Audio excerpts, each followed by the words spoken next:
nagaan waaqayyoo isiniif haa ta'u biyya keessa biyya alaa iddoo garaagaraa kan jirtan obboloota hundumti keessan nagaa Yesuus Kiristoos isiniif haa ta'u an obboleessa keessa sooressadha.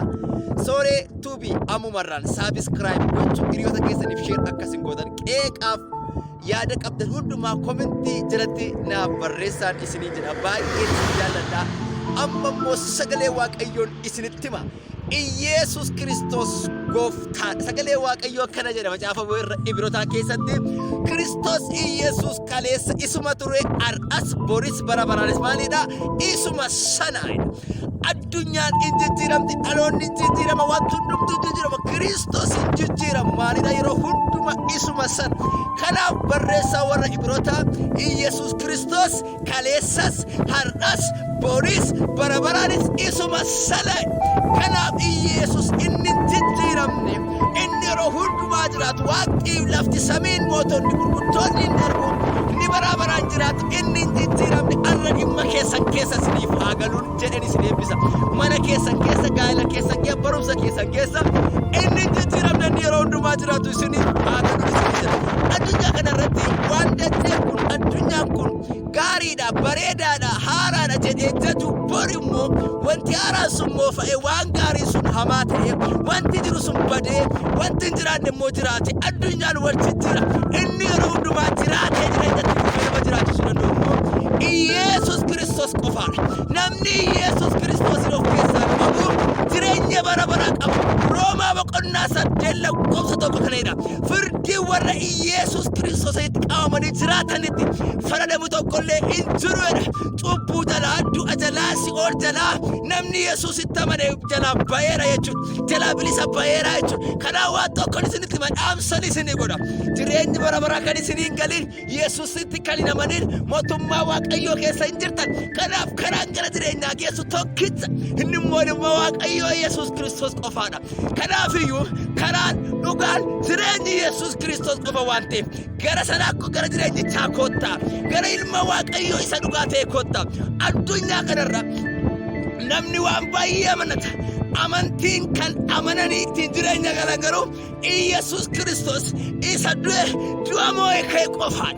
Kanaaf namni Yesuusitti amanu jireenya bara baraa qaba. Namni Yesuusitti amanu cubbuu jalaa fayyada.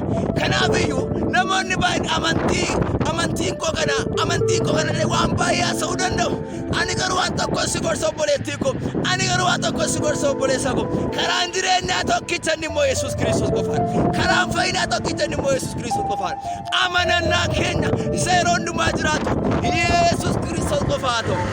Yesuus gooftaadha. Mana keerratti jireenya keerratti bara keerratti gooftaa inni ta'e Yesuus qofaa ta'u. Kana waan tokko isinii jedha. Gooftaan Yesuus akkana jedhe.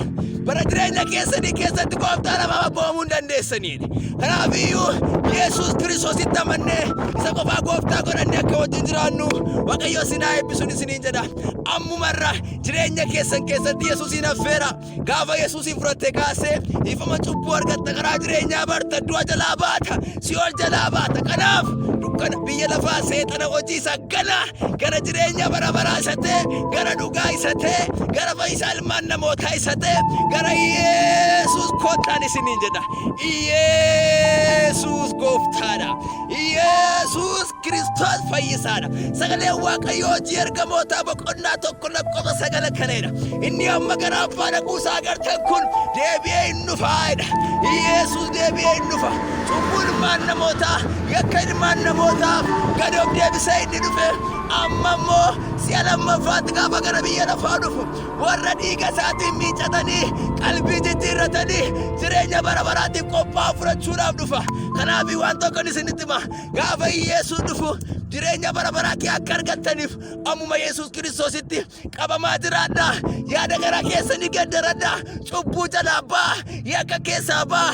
Dukkana keessaa ba'a. Hojii dukkanaa kee ba'a. Kanaafiyyuu yaada garaa gaddarachuudhaan jireenya keessan qulqullummaan qajeelummaan dhufa ilma waaqayyoo Yesuusin eeggadhaan isiniin jedha. Sagaleen waaqayyoo akkana jedha. Warri dammaqanii eegan isa hin argu waan ta'eef dammaqaa Yesuusin dhufa. Maaraanaataa.